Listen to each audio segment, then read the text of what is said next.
मित्रांनो, ठरलं तर मग या मालिकेच्या आजच्या भागामध्ये आता दामिनी तिच्या ऑफिसमध्ये असते तेव्हा महिप्त सारखाच तिला कॉल करत असतो. ती आता वैतागूनच कॉल रिसीव्ह करते आणि म्हणते की काय काम आहे, सकाळी सकाळी कॉल केलाय. तेव्हा तो म्हणतो, दामिनी मॅडम सॉरी सकाळी सकाळी कसा आहे ना, अहो दारू पिलेल्या माणसाबरोबर तुम्हाला बोलणं जरा कठीण जाईल, पण काय करायचं, मी का दारू पिलो माहितीय का, डोक खाजवल्यानंतर जरा आयन सुचतील, त्याचबरोबर मलाही ब्र वाटेल जरा. आणि तुम्हाला सांगतो खरंच मला एवढी भन्नाट आयडिया सुचली आहे ना, तुम्ही एकदम वेड्याच होऊन जाल. सांगू का तुम्हाला आयडिया. आता दामिनी काहीच बोलत नाही तर महिप्त पुढे बोलू लागतो की आपल्याला असं दाखवायच कोर्टामध्ये विलासचा मर्डर झाला ना, तेव्हा साक्षी तेथे नव्हतीच, तर आता आपण असं केलं तर चालेल का?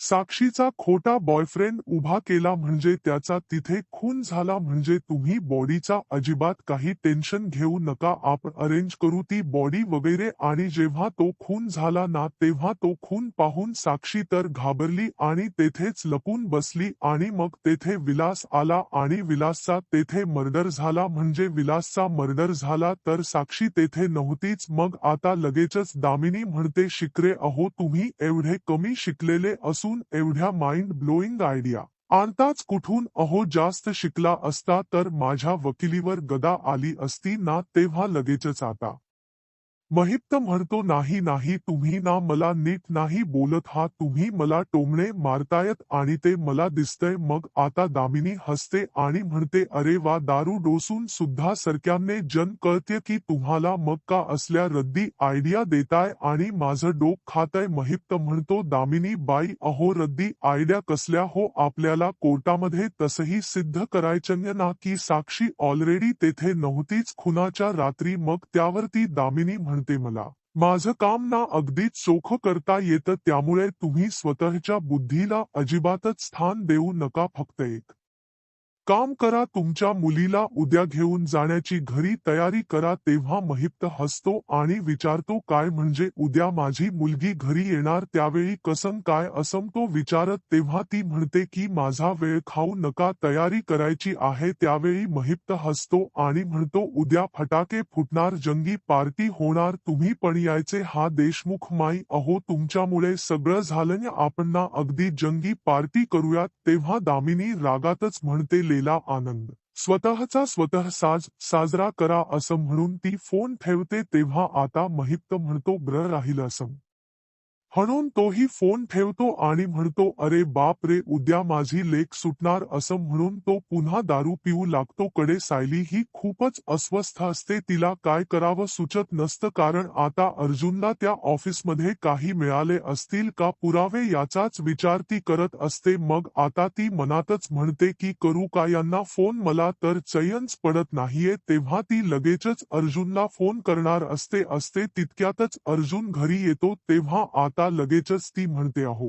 मी तुम्हाला फोनच करत होते आता, पण आपल्याला हवं तसं काही घडलं का, म्हणजे त्या थिएटरच्या ऑफिसमध्ये तुम्हाला काही मिळालंय का? मग आता अर्जुन म्हणतो, हो आपल्याला वाटत होतं ना सेम तसंच घडलं, कारण मूळची सर्व तिकीट ही साक्षीनेच बुक केली होती, त्याचा सर्व रेकॉर्ड सुद्धा आता मला मिळालाय, असं अर्जुन सांगतो. तेव्हा सायली म्हणते, अहो तुम्हाला समजतंय का, या तेव्हापासूनच त्या साक्षीसाठी सुद्धा काम करतीये, हे तर सिद्धच झालं, म्हणजे सिनेमाच निमित्त करून आम्हा सर्वांना आश्रमातून बाहेर काढणं. मग आता सायलीला आठवतं की कशा प्रकारे प्रियाने आमच्याबरोबर अगदी गोड गोड बोलून तिच्या मनाविरुद्ध वागून सिनेमाची सर्व तिकीट आम्हाला देऊन टाकली. सर्वजण मूव्हीसाठी तिकडे गेल्यानंतर पोटदुखीच नाटक करून बरोबर विलासलाच घेऊन ती लगेचच आश्रमामध्ये गेली. हे सर्व प्रसंग आता सायलीला आठवत असतात आणि तशी ती अर्जुनला आता सांगू लागते. मग आता लगेचच सायली पुढे सांगू लागते, मधुभाऊ जेव्हा आश्रमामध्ये पोहोचले तेव्हा साक्षी आणि विलास तेथे काहीतरी शोधत असणार, हा प्रिया आणि साक्षीचा केवढा मोठा प्लॅन होता. तेव्हा अर्जुन सांगतो की हे प्लॅनिंग काही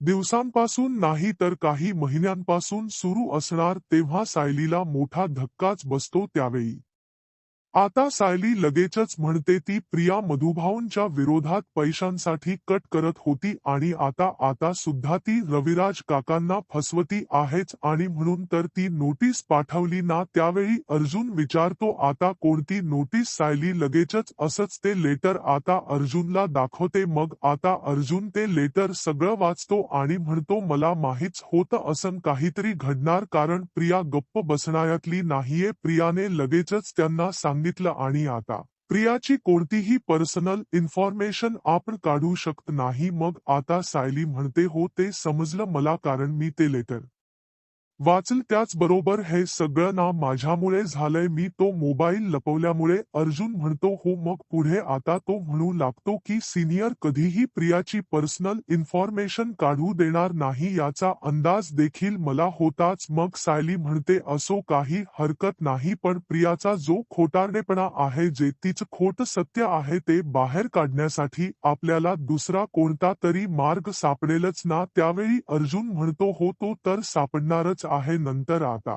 विमल ही तेथे येते आणि म्हणते की दादा तुमच्यासाठी ही नोटीस आली आहे. तेव्हा अर्जुन विचारतो कोणती नोटीस. मग आता विमल लगेचच त्याच्याकडे ती नोटीस देते. मग अर्जुन लगेचच ती नोटीस वाचून त्याला प्रचंड धक्काच बसतो. तर सायली विचारते काय हो काय झालं. मग आता अर्जुन म्हणतो की दामिनीने नोटीस पाठवली उद्या कोर्टाची तारीख आहे म्हणून. लीला मोठा धक्का बसतो आणि ती विचारते असं कसं अचानक. तेव्हा अर्जुन म्हणतो याची खात्री होतीच मला तिच्या डोक्यात ना मोठं काहीतरी शिजते आणि याचा अंदाज ना आपल्याला उद्या लागेलच. तेव्हा आता लगेचच सायली हो असं म्हणते आणि दोघेही जरा टेन्शन मध्ये येतात. मग आता दुसऱ्या दिवशी अर्जुन हा जरा अस्वस्थच असतो. चैतन्य त्याच्याकडे येतो. मग आता म्हणतो की ही दामिनी एवढी अनप्रेडिक्टेबल असेल ना अर्जुन असं मला कधीही वाटलं नव्हतं रे. तेव्हा लगेचच अर्जुन म्हणतो हीच तिची स्टाईल आहे. अगोदर समोरच्याला गाफील ठेवायचं आणि मग नंतर बॉम्ब टाकायचा. त्यावेळी आता चैतन्य विचारतो पण ही बाई आज करणार तरी काय आहे रे अर्जुन. मग आता लगेचच चैतन्य एक भीती व्यक्त करतो आणि ती अर्जुनला बोलून सुद्धा दाखवतो. म्हणतो की मला तर असं वाटते की कोणताही फेक पुरावा काढून ती समोर सादर करेल की मधुभाऊंनीच खून केलाय म्हणून. विलासचा आता हे ऐकून अर्जुनला आणि सायलीला मोठा धक्काच बसतो. तेव्हा सायलीच्या हातात आता कॉफी असते आणि तो मगच आता तिच्या हातातून खाली पडतो कारण तिलाही हे ऐकून धक्काच बसलेला असतो. तेव्हा आता अर्जुन आणि चैतन्य तिच्याकडे पाहतच राहतो. मग सायली जरा घाबरतच विचारते खरंच ती असं काहीतरी करू शकते. मला सांगा ना मला खूप खूप भीती वाटते आता. त्यावेळी अर्जुन म्हणतो नाही नाही असं नाही करू शकती तुम्ही जरा शांत व्हा. तेव्हा सायली आता खूपच हायपर होते आणि घाबरते सुद्धा. अर्जुन तिला बसायला सांगतो. मग आता ती म्हणते सांगा ना हो काय होईल सांगा ना कोर्टामध्ये काय होईल. चैतन्य लगेचच सायलीला पाणी देतो. सायलीही पाणी पिते. तर अर्जुन विचारतो आता ओके वाटतंय का तुम्हाला. तेव्हा आता सायली म्हणते हो पण जेव्हापासून ती कोर्टाची नोटीस आली आहे ना तेव्हापासून मला अजिबातच चैन पडत नाहीये. अहो त्या दामिनी देशमुखने खरंच हे सिद्ध केलं तर. अर्जुन म्हणतो नाही करू शकती काहीच सिद्ध. इतके खोटे पुरावे ती नाही आता सिद्ध करू त्यामुळे रिलॅक्स आणि तुम्ही सुद्धा ना कुणाचं ऐकताय. मग आता लगेचच चैतन्य म्हणतो सॉरी वहिनी हा अहो मी फक्त शक्यता बोलून दाखवली पण त्याने ना काही होणार नाही तुम्ही अजिबात टेन्शन घेऊ नका. तेव्हा सायली जरा रिलॅक्स होते. मग अर्जुन आता विचारतो तुमचा माझ्यावर विश्वास आहे ना. तेव्हा सायली म्हणते स्वतःपेक्षा जास्त विश्वास आहे. अर्जुन म्हणतो मग यावरही विश्वास ठेवा. मी जे प्रेडिक्ट केलं ना अगदी तसंच होणार. ती आता फक्त साक्षीला बाहेर काढण्यासाठी धडपड करतीये. विलासच्या खुनाबद्दल आणि त्या दिवसाबद्दल ती काही म्हणजे काहीच बोलणार नाही. तेव्हा सायली म्हणते, तुम्ही जे म्हणताय ना ते माझ्या बुद्धीला तर पटत, परंतु मनाला कसं पटवून देऊ हो? माझ्या बाबांना काही होणार नाही हे माझ्या मनाला कसं समजावू मी? तेव्हा अर्जुन लगेचच म्हणतो, तुमच्या मनाला कसं शांत करायचं ना हे मला चांगलंच माहीत आहे. तेव्हा अर्जुन म्हणतो, या उठा आता, असं म्हणून तो तिला देवाजवळ घेऊन जातो आणि तुम्ही तुमच्या देवाशी बोललात ना तर तुम्हाला वाटेल, शांत वाटेल असं म्हणतो. मग आता ते तिघेही देवासमोर हात जोडतात. तेव्हा सायली आता देवाकडे प्रार्थना करू लागते की देवा मधुभाऊ सुटतील अशी आशा दिसत असतानाच दामिनी देशमुख नावाचं खूप मोठं संकट आमच्या समोर उभं राहिले. आता यातून बाहेर पडण्याचा फक्त आणि फक्त तूच मार्ग दाखव आम्हाला. तेवढ्यातच मधुभाऊ आता तेथे येतात आणि लगेचच या तिघांकडे पाहू लागतात. तेव्हा आता मधुभाऊ लगेचच विचारतात, माफ करा जावई बापू, अहो मला यायला थोडा उशीर झाला का हो? मग अर्जुन म्हणतो, नाही हो मधुभाऊ नाही. तेव्हा सायली आता मधुभाऊंना मागे पाहते आणि लगेचच पळत जाऊन त्यांना मिठी मारते. तेव्हा साऊबाळा काय झाले काय असं मधुभाऊ विचारतात. तेव्हा सायली म्हणते, काही नाही मधुभाऊ, आता सगळं काही छान होणार आहे. मग आता मधुभाऊ म्हणतात, हो बाळा होणार आहे सगळं व्यवस्थित, पण मी आता तुझ्या त्या कोर्टाच्या तारखांना ना अजिबात घाबरत नाही. हा कारण माझी लेक आणि हा जावया असा पहाडासारखा उभा आहे माझ्या पाठीमागे. मग मला भीती तरी कशाची? लगेचच आता अर्जुन खूप प्रेमाने सायली आणि मधुभाऊंकडे पाहतो, कारण बाप लेकीच प्रेम आता अर्जुनला दिसत असतं की हे दोघे एकमेकांना किती जीव लावतायत. मग त्यावेळी आता चैतन्य म्हणतो, चला मग निघायचं का? आता अर्जुन म्हणतो, हो आज उशीर करून चालणार नाही. तेव्हा आता लगेचच सायली म्हणते की तू ही निघा, मी हे साफ करते. तेव्हा अर्जुन म्हणतो, विमला सांगा करेल ती साफ. त्यावेळी लगेचच आता सायली म्हणते, हो आली मी पर्स घेते. तर आता दुसरीकडे प्रिया आणि रविराज हे दोघेही ऑलरेडी कोर्टात येऊन उभे असतात. मग त्यावेळी महिप्त सुद्धा तेथे अगोदरच अगदी चांगला आवरून सावरून आलेला असतो आणि तेथे दामिनीची वाट पाहत असतो. तेवढ्यातच दामिनीची गाडी आता तेथे येते. मोठ्या आयटीतच ती गाडीतून खाली उतरते आणि कोर्टामध्ये चाललेली असताना तिचं लक्ष आता लगेचच रविराजकडे जातं.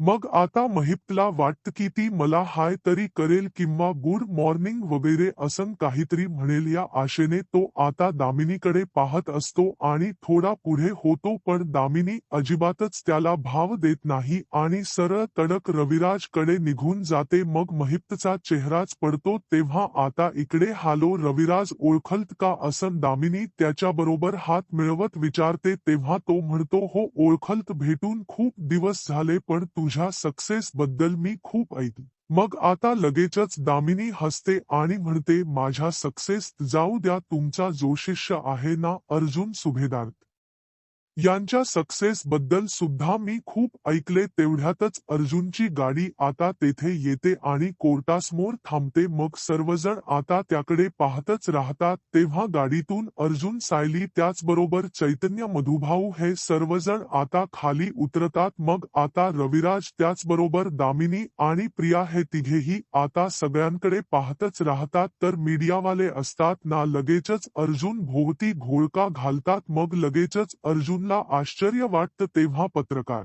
विचारू लागतात, अर्जुन सुभेदार हे पहा, आज ॲडव्होकेट दामिनी देशमुख आणि तुमचा पहिल्यांदाच आमनासामना होणार आहे.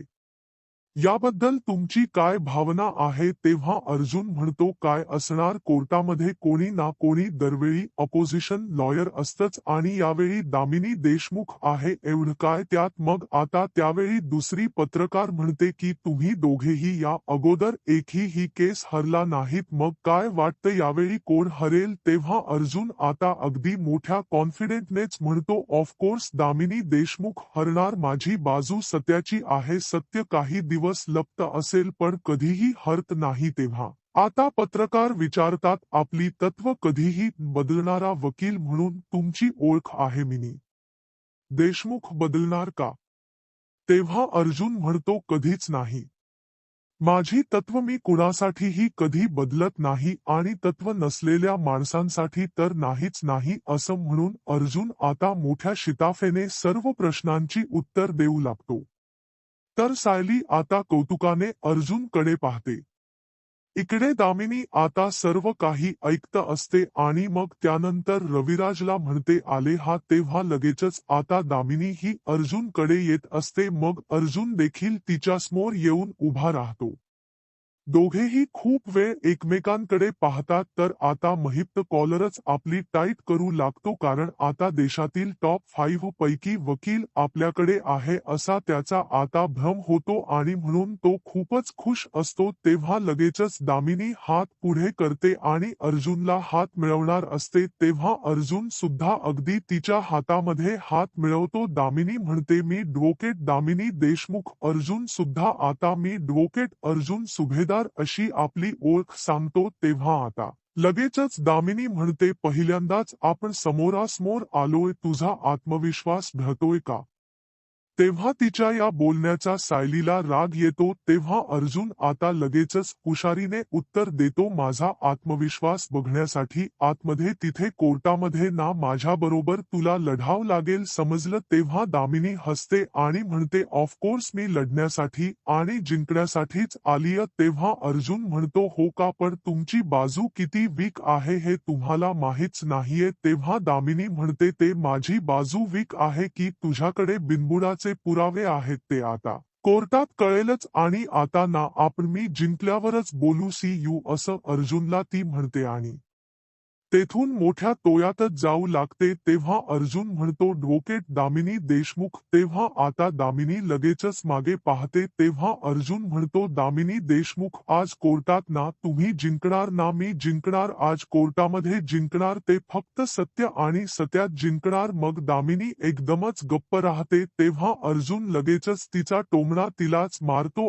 आणि विचारतो आत्मविश्वास ढासळतोय वाटतं तेव्हा ती आता हसूनच पुढे जाते तेव्हा लगेचच आता सर्वजण कोर्टामध्ये जातात मग आता दामिनी काहीतरी तिथे करत असते तर अर्जुनची सगळी नजर तिच्यावर असते तर चैतन्य सुद्धा आपलं काम करत असतो.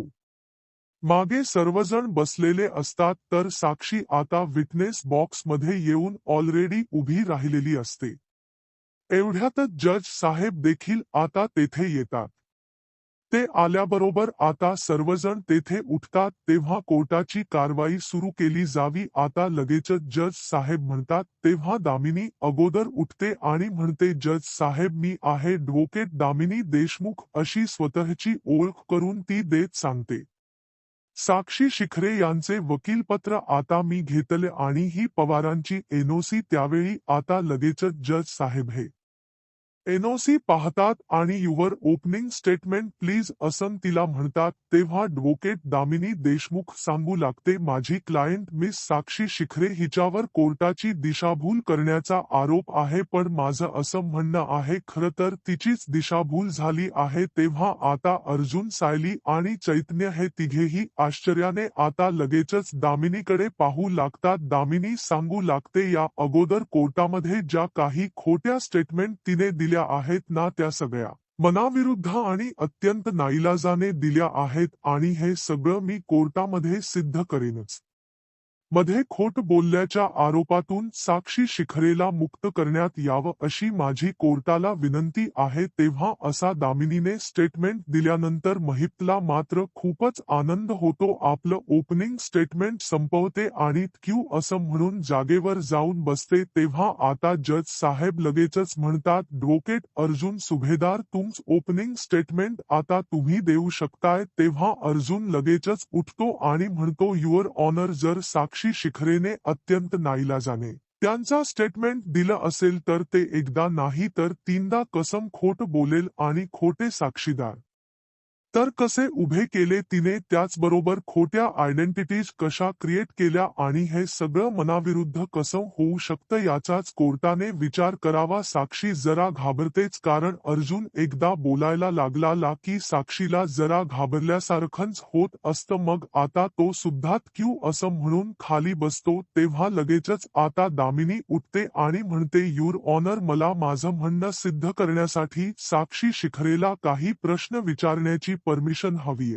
परमिशन ग्रंटेड असं लगेचच आता जज साहेब म्हणतात तेव्हा आता लगेचच दामिनी पुढे येत साक्षीला विचारते मी तुम्हाला पहिल्यांदाच रिप्रेझेंट करतीये, पण विलास मर्डर केसमध्ये तुमचा जो काही संबंध जोडला गेला त्याची ही केस आतापर्यंत जे जे काही घडलंय ते मला सांगाल प्लीज. तेव्हा लगेचच आता साक्षी म्हणते करेक्ट आहे मॅडम, तुमचं जोडलं गेलं. मी खरं सांगते तुम्हाला, माझा या खुनाशी काही म्हणजे काहीच संबंध नाहीये. अहो मॅम, आम्हाला ना आश्रमाची जागा रिसॉर्टसाठी हवी होती आणि म्हणूनच आम्ही मधुकर पाटील त्या आश्रमाचे मालक यांना भेटायला गेलो होतो. अहो मॅम, आम्ही त्यांना रिक्वेस्ट केली की तुमची ही जागा आम्हाला विका, पण त्यांनी नकार दिला. पण यावरच ते थांबले नाहीत. त्यांनी आमचाचा अपमान केला. आम्हाला वाटेल ते बोलले, हाकलावून लावलं आणि त्यानंतर त्या जागी आम्ही पुन्हा म्हणजे कधीच पाय ठेवला नाही. तेव्हा पुढे आता साक्षी सगळं काही सांगू लागते की कशाप्रकारे अर्जुनने माझ्या विरोधात कंप्लेंट केली. या प्रकरणामध्ये कशाप्रकारे खुनी आहे, कारण अर्जुनने ते सगळे कोर्टामध्ये पुरावे दाखवले होते. त्याचबरोबर शिवानी जाधव या नावाची मुलगी मी जी कोर्टामध्ये उभी केली होती आणि तिने सुद्धा कोर्टामध्ये सांगितलं होतं मी साक्षी शिखरे बरोबरच होते, परंतु अर्जुनने माझं खोट पकडलं आणि शिवानी जाधव या मुलीकडून खरं स्टेटमेंट वधवून घेतलं. त्यानंतर अथर्व विचारेबद्दल जे काही मी सांगितलं होतं कोर्टामध्ये की तो माझा सावत्र भाऊ आहे आणि त्याच्या अंत्यविधीसाठी मी त्यावेळी तिकडे गेले होते, हे सगळं खोट होत. कारण अर्जुनने अथर्व विचारेलाच कोर्टामध्ये उभं करून सगळा काही पर्दाफाश केला होता. हे सगळं सांगत असताना अर्जुन मध्येच उठतो आणि माय ऑब्जेक्शन युअर ऑनर असं म्हणतो. दामिनी देशमुख या साक्षी शिखरेला परत तेच खोट बोलायला का लावतायत? हा वेस्ट ऑफ टाइम आहे आणि आय थिंक ॲडव्होकेट देशमुख यांनी या केसचा नीट अभ्यास केलेला दिसत नाही. त्यावरती दामिनी हसते आणि म्हणते, माझा अभ्यास पूर्ण झालाय सुभेदार, कारण इतक्या वेळा साक्षी शिखरेच स्टेटमेंट ऐकून काही गोष्टी या तुमच्या लक्षात तर आलेल्याच नाहीयेत, ज्या लक्षात याव्या असं मला वाटतंय. त्यावेळी जज साहेब ऑब्जेक्शन ओव्हरल असं म्हणतात. मग अर्जुन बिचारा आपला खाली बसतो. तेव्हा लगेचच चैतन्य म्हणतो, तिला जे विचारायचं आहे ना ते विचारू दे. असं नवीन काय निघणार आहे त्यातून? अर्जुन गप्प राहतो. त्यानंतर लगेचच दामिनी म्हणू लागते, कोर्टामध्ये असं सादर केलं की ज्या रात्री विलासचा मर्डर झाला त्या रात्री तुम्ही पूर्ण रात्रभर रिसॉर्टमध्येच होतात बरोबर? हे तुम्ही खोट बोललात बरोबर? तेव्हा सर्वजण आता साक्षीकडे पाहू लागतात. तर अर्जुन आता या सगळ्या गोष्टींचा अगदी बारीक विचार करत असतो. तेव्हा साक्षी हणते, हो बरोबर. मग त्यावेळी दामिनी म्हणते, मग तुम्ही कोर्टाला सांगितलंत? मग तुम्ही कोर्टाला सांगितलं 2 तासासाठी तुम्ही बाहेर पडला होतात बरोबर? तेव्हा अर्जुन लगेचच ऑब्जेक्शन घेतो आणि म्हणतो, हे मिस साक्षी शिखरेने सांगितलं नाहीये, कारण सीसीटीव्ही फुटेजने हे मी क्लिअर केलं. तेव्हा लगेचच माय फॉल्ट असं म्हणून आता दामिनी देशमुख लगेचच म्हणू लागते, ॲडव्होकेट अर्जुन सुभेदार यांनी सीसीटीव्ही फुटेजद्वारे हे सिद्ध केलं होतं. त्या रात्री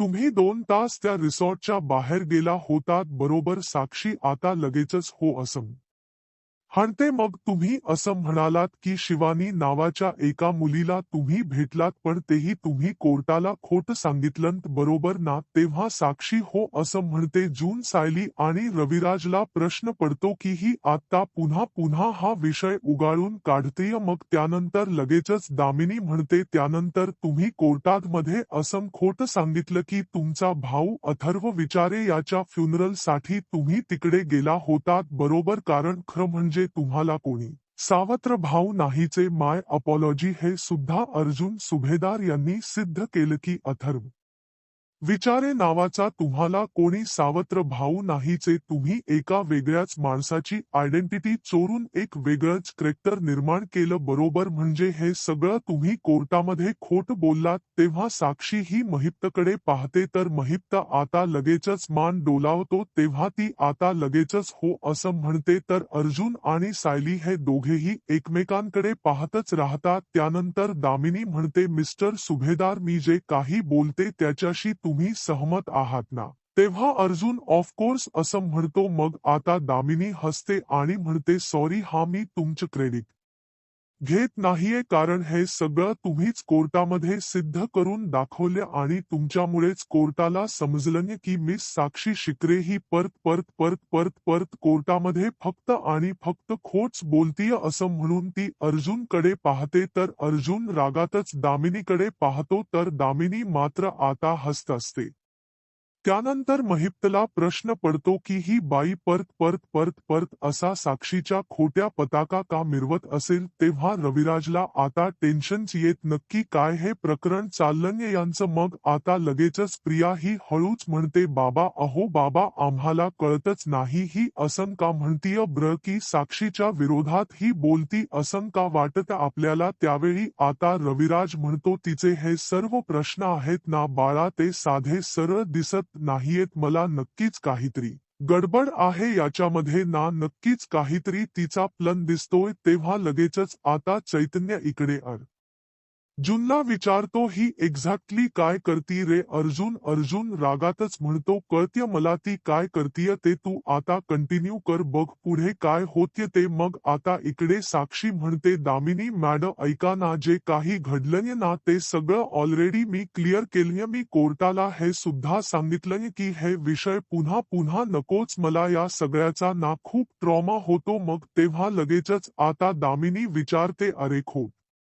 बोलण्याचा कसला आलाय आता ट्रॉमा. एनिवे, जर आता मी तुम्हाला एक प्रश्न विचारला तर त्याचं तुम्ही खरखर उत्तर द्याल. तुम्ही कोर्टामध्ये 3 वेळा खोट बोललात, बरोबर का बोललात ते पण सांगा. तेव्हा महिपच्या आता शिट्ट्याच वाजतात. तेव्हा तो मागे प्रियाकडे पाहतो, तर प्रिया सुद्धा आता घाबरलेली असते. आता या तिघांना ना काय सांगावं सुचत नसतं. मग सर्वजण नुसतेच आपल्या एकमेकांकडे पाहत राहतात. तेव्हा का बोललात खोट असं पुन्हा पुन्हा लगेचच दामिनी विचारते. तेव्हा कारण कारण असं म्हणून साक्षी जरा अडखळते. तेव्हा बोला बोला, पटपट बोला असं दामिनी म्हणते. अहो, सत्य बोलणाऱ्याला कशाची भीती आहे, बोलायचं पटापट. तेव्हा लगेचच साक्षी म्हणते, मला माझ्या वकिलांनी खोट बोलायला सांगितलं होतं. हे ऐकून आता सर्वांनाच मोठा धक्का बसतो. मग आता लगेचच दामिनी विचारते, हॉट सॉरी, मला कळलं नाही नीट, पण कोणी खोट बोलायला सांगितलं होतं असं दामिनी पुन्हा विचारते. तेव्हा लगेचच आता साक्षी म्हणते, माझ्या वकिलांनी ॲडव्होकेट पवार यांनी खोट बोलायला सांगितलं होतं. तेव्हा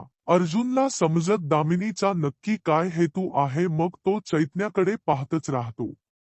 दामिनी आता जज साहेबांना सांगू लागते, अहो म्हणजे ॲडव्होकेट पवारांनी मी साक्षी यांना सांगितलं होतं खोट बोलायला. मग आता लगेचच साक्षी म्हणते, मॅम मी खरं बोलते, अहो मी खोट नाही बोलत, त्यांनी मला असं सांगितलं. जर कोर्टात मी खरं बोलले ना सगळं, तर ॲडव्होकेट सुभेदार या खुनाशी माझा खोटा संबंध जोडतील. तेव्हा अर्जुन चौताळतो आणि ऑब्जेक्शन मी लॉर्ड असं म्हणतो, आणि मी साक्षी शिखरे या कोर्टाची दिशाभूल करत आहेत असं रागातच म्हणतो. कुठल्याही पुराव्याशिवाय ते माझ्यावर अजिबातच आरोप करू शकत नाही असं रागात म्हणतो. तेव्हा जज साहेब ऑब्जेक्शन सस्टेंड असं म्हणतात. अर्जुन क्यू मिलॉर्ड असं म्हणून खाली बसतो. मग आता साक्षी सांगू लागते, मॅम मला खरंच खूप भीती वाटत होती की मला खुनी सिद्ध केलं जाईल, आणि या गोष्टीची मला खरंच खूप म्हणजे खूप भीती वाटत होती. मी खरं सांगते तुम्हाला, मी काहीच केलेलं नाही, मी निर्दोष आहे. त्या क्षणाला काय करावं ना हेच मला कळत नव्हतं. मला इतकाच रस्ता दिसत होता की फक्त आणि फक्त आपल्या वकिलात सगळं काही ऐकावं. अहो मॅम, मी खरंच तेच